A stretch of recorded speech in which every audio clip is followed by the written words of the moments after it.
triangulação do círculo. 34.6. A outra está morta.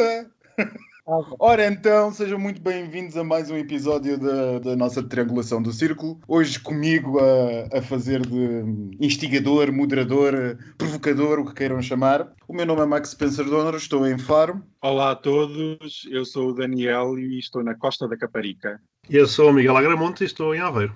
Na Costa da Caparica, é longe disso. É possível ir à praia hoje? Não está aí a polícia toda? Eu fui de caminhoneta, por isso não há problema. Não sejam assim que o decreto presidencial que permitia o 1º de maio, o decreto constitucional que permitia as deslocações para o 1º de maio. Não sejam assim, não sejam mauzinhos. Mas desta semana temos uma efeméride muito importante a observar aqui na triangulação e vocês não querem falar sobre isso.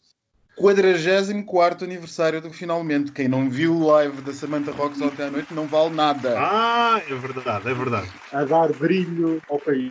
Ao nosso auditório, a informação de que nós temos aqui uma questão que nos chegou por e-mail do nosso amigo Pedro Paes, que diz assim: Olá, já sabem todos que sou muito fã deste projeto e lanço o repto, se possível, que me respondam a esta questão. O que acham da estratégia de comunicação do Executivo e também da DGS em relação a toda esta pandemia? Muito obrigado, beijinhos a todos, Pedro Paes. Portanto, meus amigos, hoje temos a obrigação de comentar aquilo que o nosso auditório nos faz chegar. Quem é que quer começar?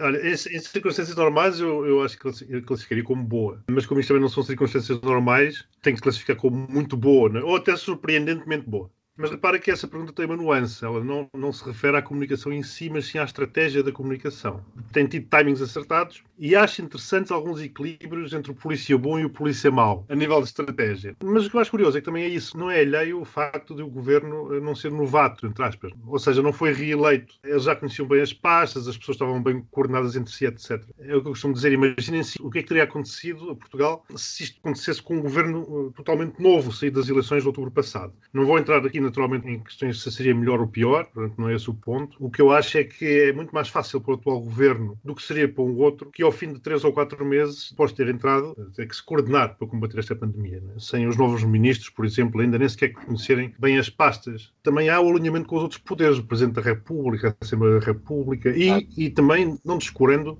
o líder da oposição, Rui Rio, que eu diria que tem sido consciente e responsável. Eu acho que isto faz parte um bocado da sorte que Portugal teve em ter esta combinação, porque basta imaginar o que é que poderia ser num cenário em que estivesse o Cavaco na presidência, o Sócrates como primeiro-ministro e o Passos na oposição. Não sei, mas eu acho que seria uma coisa um bocado mais estranha. Mais de 2 milhões de idosos. Agora, também uma coisa é aquilo que o Executivo e a DGS dizem e outra coisa é aquilo que as pessoas ouvem ou querem ouvir.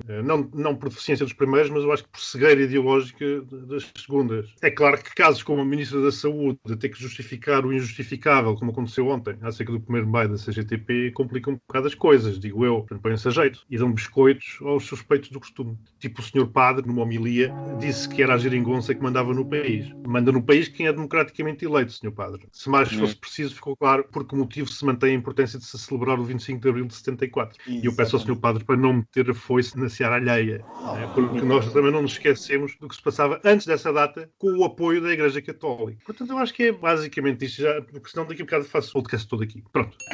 Daniel?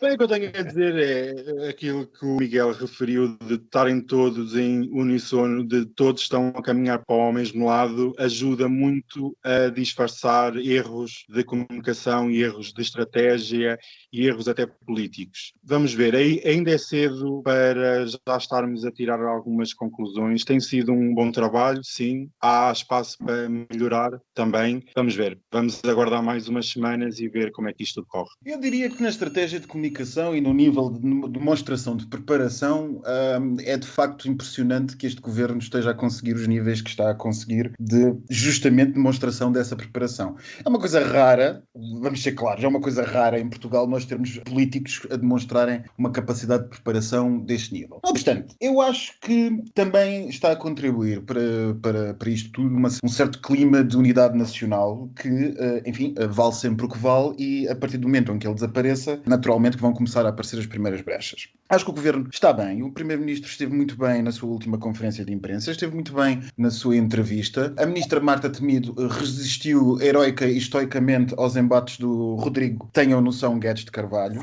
É verdade. O novo arauto da nação. Mas há erros, tanto na comunicação como na estratégia, o que, portanto, afetará a estratégia de comunicação, como este ouvinte nos diz, porque da estratégia de comunicação pressupõe-se que haja uma estratégia por baixo. O Primeiro-Ministro esteve muito mal, extremamente mal, quando desconsiderou as questões jurídicas na passagem do estado de emergência para o estado da calamidade, e muitíssimo mal ao achar que questões lançadas por quase todos os constitucionalistas, e digo quase todos porque só não os lançaram os constitucionalistas que não foram ouvidos, sobre a constitucionalidade das medidas que temos a partir da manhã ou a partir de hoje à noite, que ele considerou invenções de juristas. É feio, é desnecessário, sobretudo vindo de um primeiro-ministro que é jurista e advogado. Ele sabe tão bem como qualquer outro jurista que o que nós temos em frente de nós são situações inconstitucionais em que pura e simplesmente nós não podemos deter uma pessoa, mesmo que infectada, nem ameaçá-la como fazemos com crime de desobediência, porque isso não está previsto na Constituição e a Constituição claramente o proíbe. Daqui que no Marcelinho, o nosso presidente Marcelo, tenha sempre lutado pelo estado de emergência. O estado de emergência devia ter sido prolongado. Entendo que por questões políticas e económicas não fosse conveniente ao governo, mas o que é facto é que o primeiro-ministro esteve mal nesse dia, esteve mal nessa comunicação. E nós começamos a ver alguns erros. Por exemplo, no setor, na portaria que saiu ontem sobre a aviação e sobre a ocupação dos lugares a bordo dos aviões, que, caso os nossos ouvintes não saibam, vão ser reduzidos, ou seja, já foram reduzidos a ocupação máxima para 2/3. Isto leva-nos à outra questão que eu quero provocar, que é a questão da TAP. O contexto é o que todos sabemos, a pandemia destruiu... Sou provocador. Eu posso fazer o resumo da semana do Coronas. É verdade, esqueci-me. Vamos Posso. então ao... The Coronas Weekly Digest. Na Austrália, um homem comprou 5.000 rolos de papel higiênico para vender online. Correu mal e acabou por ficar com o material. Mas, porque na internet há de tudo, descobriu uma calculadora para o consumo de papel higiênico nestes tempos de pandemia. Baseado em valores médios, ele não terá problemas em manter a bundinha sem cocó durante os próximos 72 anos. Na Tunísia, um jovem de 19 anos, vestido de árbitro, anda pelas ruas a mostrar cartões amarelos a quem não cumpre o distanciamento social. Sugiro que o contratem para os jogos da Primeira Liga, a partir do fim do mês. Em Espanha, uma cidade da Andaluzia resolveu, talvez inspirada por Trump, desinfetar as praias com lexívia e assim provocou um cataclismo ambiental ao longo de quilómetros. Em Portugal, o número de máscaras à venda, com falsa certificação, disparou. Ficou provada a rápida capacidade de adaptação produtiva do país aos piores padrões chineses, fake certified. Também em Portugal, a CGTP, num 1º de maio em estado de emergência, proporcionou-nos lindas imagens aéreas de uma aula de zumba na Alameda, em Lisboa. No Brasil, Bolsonaro fez uma publicação efêmera no Facebook onde afirmava que a OMS incentiva a masturbação e a homossexualidade infantil. Naturalmente que exigir provas das publicações daquela espécie de presidente é pedir demais. Ainda no Brasil, o Ministro da Saúde disse, numa audiência pública, que a orientação do governo foi, desde o começo, o distanciamento. Acho que se esqueceu de acrescentar da realidade. Distanciamento da realidade. Nos Estados Unidos, Trump vai manter as fronteiras fechadas até a situação na Europa estabilizar. Excelentes notícias para a Europa. E a Casa Branca cancelou as conferências de imprensa da Covid-19. Péssimas notícias para esta rubrica. Por lá, o vice-presidente Mike Pence vai visitando clínicas sem máscara numa pose de macho man, a mim não há vírus que me atinja. Porventura, vou usar outra palavra, possivelmente é imune ao novo coronavírus, da mesma forma que é imune ao bom senso. Finalmente, um fanático religioso de um grupo católico dos Estados Unidos alertava para o facto de a quarentena estar a gerar mais gays. Diria que os senhores fanáticos religiosos têm que se decidir. Ou os gays deram origem ao coronavírus, ou é o coronavírus que está a originar os gays. As duas coisas, ao mesmo tempo, não dá. É como se o ovo e a galinha tivessem aparecido simultaneamente. Seja como for, se a quarentena estiver a gerar mais gays, só tenho uma coisa a dizer. Que se faça uma petição urgente para estender a quarentena. Magnífico. Um apanhado para quem não tenha visto o pior da semana. E agora a TAP. Acredito que os pilotos da TAP também vejam os OVNIs de vez em quando. E afinal existem. Não era só o canal História e os maluquinhos da internet que achavam que existiam. Não, afinal existem. Mas não são OVNIs, são fenómenos aéreos inexplicados. Mas a TAP, meus amigos, esta semana, como eu estava a dizer, o contexto é o que todos sabemos, da pandemia, que basicamente deixou todos os aviões no chão de todas as companhias aéreas, sobretudo aqui na Europa e nos Estados Unidos. A TAP está sem dinheiro, está com um passivo de 800 milhões de euros, mas não é só a TAP desta vez. A Lufthansa está na falência, vai levar uma injeção de 10 mil milhões de euros do Estado alemão e possivelmente uma de 5 mil milhões do Estado suíço e outros tantos do austríaco. Air France e a KLM estão na falência, vão levar apoios dos respectivos Estados francês francês e holandês, e o contexto é este. E nós temos que fazer, depois do que o Pedro Nuno Santos, o ministro Pedro Nuno Santos comentou aqui há dias no Parlamento, temos que decidir o que fazer com a nossa TAP. As vossas opiniões são mais do que bem-vindas. Começando por ti, Miguel. Ai, Que eu não sei pode que é ser Daniel. Vá lá, começa com o Miguel, começa. Isto é algo que tem uma série de vertentes, uma vez mais. A política, a económica, a estratégica. A minha, enquanto contribuinte, a minha, enquanto utilizador. Portanto, isto dá pano para mangas. Eu não consigo sequer ter uma posição consensual sobre todas elas. Ou seja, a TAP desperta em mim uma espécie de esquizofrenia. Bem, mas olha que eu já estou até a imaginar o comunicado feito pela TAP. Muito boa tarde, senhores passageiros. Daqui fala-vos o vosso comandante André Bernardo, Cereja Briosa, Carapau Durão. Cereja Briosa da parte da mãe e Carapau Durão da parte do pai. É tão verdade. Iniciaremos em breve o nosso voo rumo a mais um pedido de dinheiro ao Estado português. O tempo previsto é de mais algumas semanas em terra e a nossa altitude de cruzeiro serão várias centenas de milhões de euros. A meteorologia indica que no destino o vento estará de feição para nós e temporal para vocês. Mas o que é que se faria agora caso a Geringonça não tivesse atuado in extremis e anulado aquela privatização à pressa da TAP pela PAF? Agora, assim, já mais a sério, TAP, eu pergunto se é transportadora aérea de Portela. Afinal, nós vamos todos pôr dinheiro numa companhia aérea com a justificação de ser uma empresa estratégica para a coesão nacional, para continuar a servir Lisboa. Portanto, eu tenho que concordar com a indignação do Rui Moreira e perguntar que raio de coesão nacional é esta. O Max, há bocado, também falou no Santos. Sinceramente, não gostei da figura que ele fez. Foi, para mim, não vou entender, demasiado populista. Parecia um daqueles fanfarrões, agarrem-se, se não vão a ele. Mas teve razão ou não teve? Por exemplo, a dívida que tu referiste de 800 milhões de euros, antes desta crise, repara, a TAP estava a fazer um forte investimento na renovação da frota. E era bem necessária, para dizer a verdade, porque eu já não aguentava aqueles voos São Paulo-Porto, naquelas coisas aqui. Não, também agora já não vais ter São Paulo. Não, lá está. Também estava a fazer expansão para outras linhas, não é? Para além, claro, uma vez mais, daquilo que tu dizias, de se concentrar o mais possível em Lisboa. Mas pronto, mas isso são contas de outro rosário, senão nunca mais saímos daqui. E, portanto, usar isso, os 800 milhões, como arma de arremesso, é estar aqui a misturar alhos com bugalhos, sinceramente. Foi um ato, claro, de populismo do ministro. Depois, em que tipo de companhia que o Estado, ou seja, todos nós, está disposto a enterrar dinheiro, tornando-se ou não sócio maioritário? Na semana passada, lá veio ao público um documento mostrando que a TAP está a considerar rever o seu modelo de negócio nos voos de médio curso, passando a vender refeições a bordo e dando comissões aos tripulantes pelas vendas. Por exemplo, estamos a investir em quê? Numa companhia de bandeira como a low cost. Não tenho nada, absolutamente nada contra os low cost, aliás, também as uso. Mas, no entanto, eu sei que, enquanto consumidor, eu não vou exigir os mesmos níveis de serviço, porque sei e aceito o preço que paguei pelo bilhete. Portanto, e a sobrevivência delas e a competitividade obtém-se através de uma redução de uma série de custos. Só que eu, como futuro investidor forçado, gostaria de saber, porque passa a ter esse direito, em que é que estamos a investir. Voltamos ao conceito do preço certo na RTP? É isto? E já agora, para terminar, por que razão investir na TAP e não investir em outras companhias aéreas nacionais? E já nem quero trazer à baila as queixas que algumas companhias europeias, ditas de não bandeira, algumas delas maiores do que a TAP, começam a fazer. Não estaremos a privilegiar umas em detrimento de outras, disto sendo assim ainda mais o sacrosanto mercado. O sacrosanto mercado já foi à vida. Os sacrosantos neoliberais agora são mais keynesianos do que os comunistas. É uma coisa linda de se ver. Portanto, o sacrosanto mercado foi isso.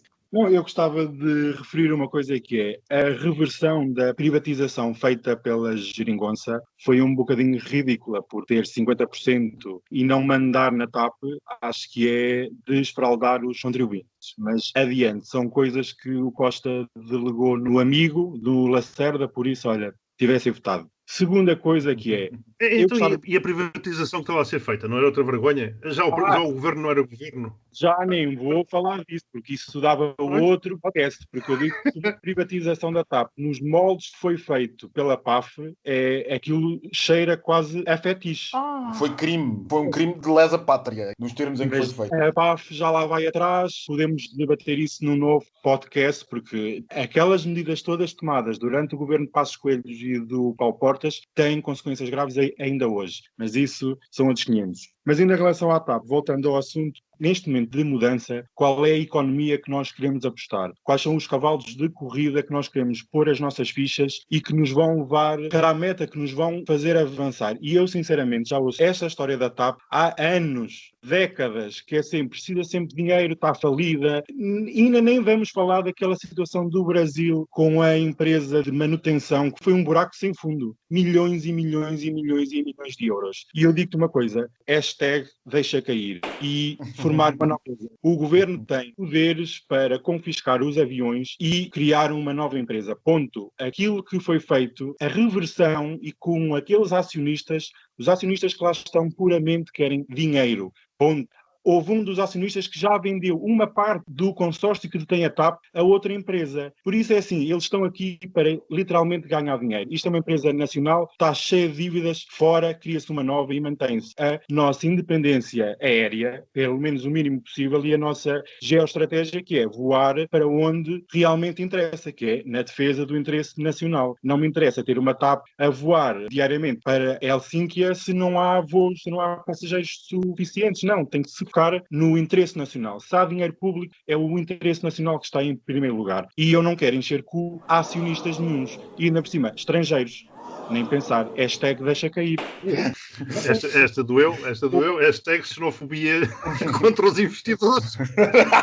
Pelo menos a seletiva. A empresa é um grave problema financeiro. Só este ano são...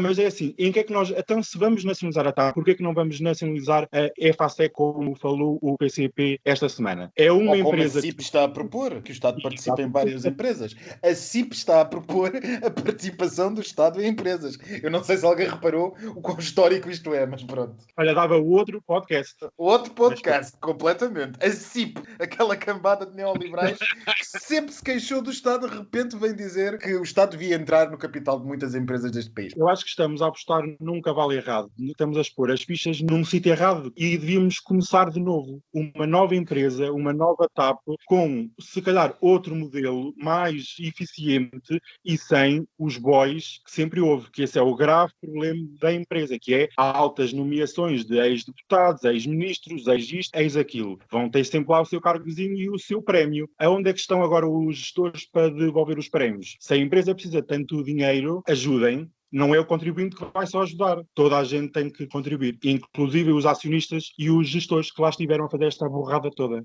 Então, portanto, seria uma solução tipo o Suíça. Eu não digo que seja nos mesmos moldes, porque também não sei se correu assim tão bem, não é? Olhando agora para trás, penso... Não correu. Foi absorvida pela Lufthansa. Mas é que o problema é, lá está. Se vamos começar a ter agora aqui mais empresas públicas, umas atrás das outras, lá vão os bois todos para os conselhos de administração. Portanto, isto não pode. Este é o momento da verdade. É o momento de toda a gente pôr as cartas na mesa e dizer: estamos aqui para isto, que é para levar o país à frente. Apostar neste momento na TAP como ela está é trazer o país para baixo. Mais 700 milhões de euros e no ano 2021 vão ser precisos quantos mais milhões? Mais outros 700? Há crianças que não têm computadores e nem têm aulas. Como é que há um país que investe numa companhia aérea falida e não consegue dar computadores a pessoas para terem educação? Este país não avança enquanto mantivermos este modelo socialista falido. Esse é um bocado o argumento do... Eu estou chocado. Esse é um bocado o argumento do... Isto é para os ouvintes que acham... Isto é para os ouvintes que acham que nós temos exatamente as mesmas opiniões. Mas eu quando disse socialista falo neste PS sempre lá andou com bois. Sempre. E agora tens lá aquelas pessoas que também foram ex-deputados do PSD que lá andam como gestores da TAP. Não, mas sempre foi assim, Daniel. Sempre foi assim, infelizmente. Quando um partido está no governo, o outro tem os bois na prateleira. Ou em empresas públicas ou na universidade a dar aula. Ou nas empresas de consultoria, que também dão bastante jeito. E depois troca, depois vai rodando. E é por estas e por outras que depois começam a aparecer forças novas, entre aspas, de novo só tem o nome de ideologia, são bastante antigas. Exato. No Parlamento. E é isto. Portanto, quando se fala em pôr-se a jeito, é isto. Vocês não estavam a falar do Miguel Frasquilho, pois não? Malandros. A minha opinião não é tão... Eu partilho com o Miguel algum descontentamento regionalista, mas a minha opinião não é necessariamente...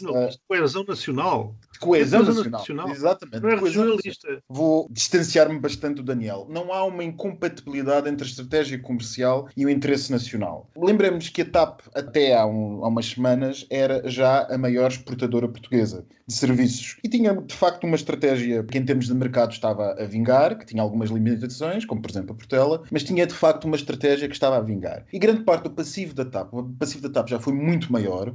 O passivo da TAP, neste momento, são 800 milhões de euros, mas também são poucas as companhias que fazem um investimento de 70 aviões velhos para 110 aviões novos. A preços de mercado, isso seria muito mais caro do que os 800 milhões de euros. Portanto, alguma coisa foi alterada e alguma coisa foi bem feita.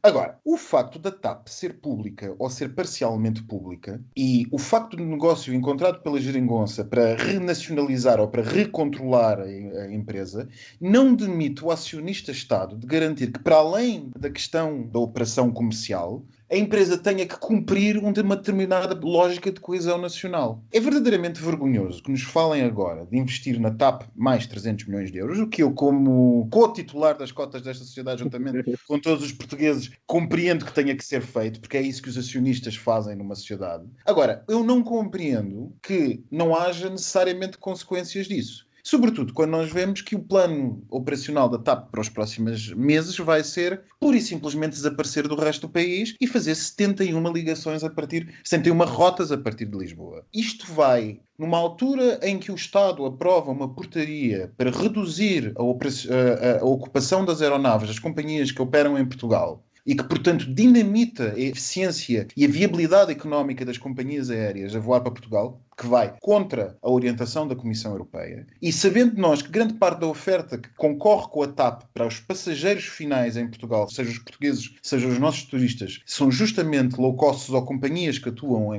como low costs, isto quer dizer que aeroportos como o Porto ou como Faro ficarão absolutamente desertos. E no momento em que nós investimos numa companhia aérea e que aeroportos, como por exemplo Faro, precisariam de mais ligações, uma vez que por causa da lei portuguesa não será viável economicamente às outras companhias aéreas voarem, neste momento em que nós precisamos de uma companhia aérea portuguesa, nós investimos para manter a TAP a voar entre Toronto, a fazer ligações de passageiros entre Toronto ou Montreal e a Cidade do Cabo, uma nova rota que vai ser lançada este verão. Os restantes pontos do país ficam isolados e sem ligações básicas. O turismo algarvio sofre uma hecatombe gigantesca, porque sem ligações aéreas ele pura e simplesmente desaparece. E ele é responsável por 50% do turismo nacional. Ao passo que a TAP continua o seu modelo de negócio apostando em tornar Lisboa num hub de tráfego que ainda por cima, segundo as maiores companhias aéreas, não vai existir durante os próximos 2 anos. Eu acho que poderia ser conjugada a TAP apostada numa lógica comercial, sim, a voar para Helsínquia, porque em Portugal não há passageiros para Helsínquia, mas se calhar em Brasília ou em Nova Iorque, para onde vou,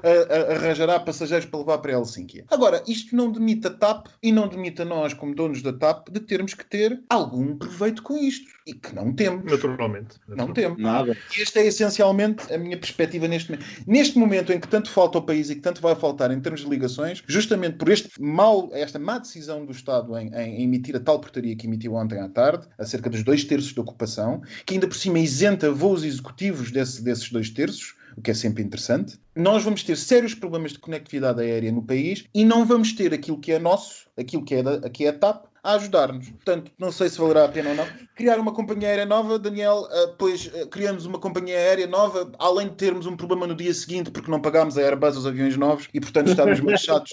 Mas é verdade, em termos de mercado, o mercado é um mercado muito pequeno. Ou compras a Boeing ou compras a Airbus. Se tu pegas-te e fechas uma companhia aérea que acabaste de comprar 70 ou 80 aviões a Airbus e crias outra ao lado e dizes assim, eu já não te pago, a Airbus vai dizer, vai ali levar onde levam as galinhas, porque tu és exatamente a mesma pessoa, por simplesmente fechaste uma e fechaste outra. Se houver uma redução de rotas, se venderem os aviões mais antigos e continuarem com a compra dos novos, ou pelo menos adiarem no tempo, em vez de ser uma entrega, imaginem 5 ou 7 anos, serem 10 ou serem 11. Estás a perceber? A redução das rotas já foi feita. A TAP tem mais de 100 rotas. Ela reduziu para 71. A entrega dilatada dos aviões é uma coisa que em teoria seria, em termos financeiros, lógica, mas em termos de aviação não é lógico. Porque aquilo que é hoje um avião avançado, daqui a 10 anos já não é, já não justifica. A aviação, sobretudo na parte aviónica, tem evoluído muito. E aquilo que é hoje um avião evoluído, daqui a 10 anos, é um avião com 10 anos. E, portanto, já não é tão viável. Portanto, aviónica e não só.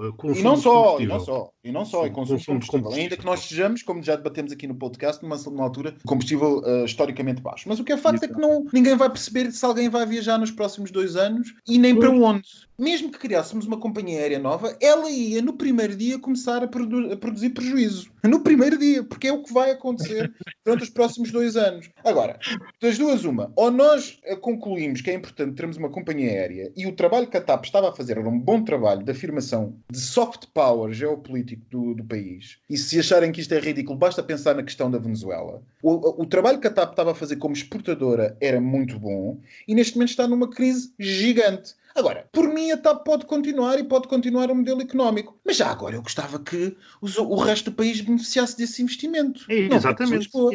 Não apenas Lisboa. Sobretudo no momento em que o resto do país mais precisa. Até porque aquilo que me recordo, os voos entre Portugal e Brasil estavam sempre cheios. Sempre. E isso é que me choca. Sempre cheios e nunca dá lucro. A questão dos voos para o Brasil é, por exemplo, outra questão. Os voos para o Brasil vão com a situação como está no Brasil. Com isto nós podemos até já passar aqui para o nosso próximo tema do podcast. É muito provável que a TAP deixe de voar e perca uma das suas galinhas de ovos de ouro, que é o Brasil. Tanto o Brasil como os Estados Unidos. Os Estados Unidos eram a nova aposta da TAP. Fartou-se de abrir rotas para variedíssimas cidades, justamente para compensar a descida do real e a perda do poder de compra brasileiro. E neste momento a TAP está perante, como todos nós, perante a situação de descalabro em que aqueles dois países estão. O que nos pode levar justamente à nossa próxima provocação que eu tenho para os meus ilustres confrades, que é aquilo que nós temos visto nos Estados Unidos e no Brasil. Nos Estados Unidos, esta semana, nós vimos entrar basicamente uma nova lógica de combate à pandemia, que não é propriamente uma nova lógica, mas é o esconder de factos pela administração e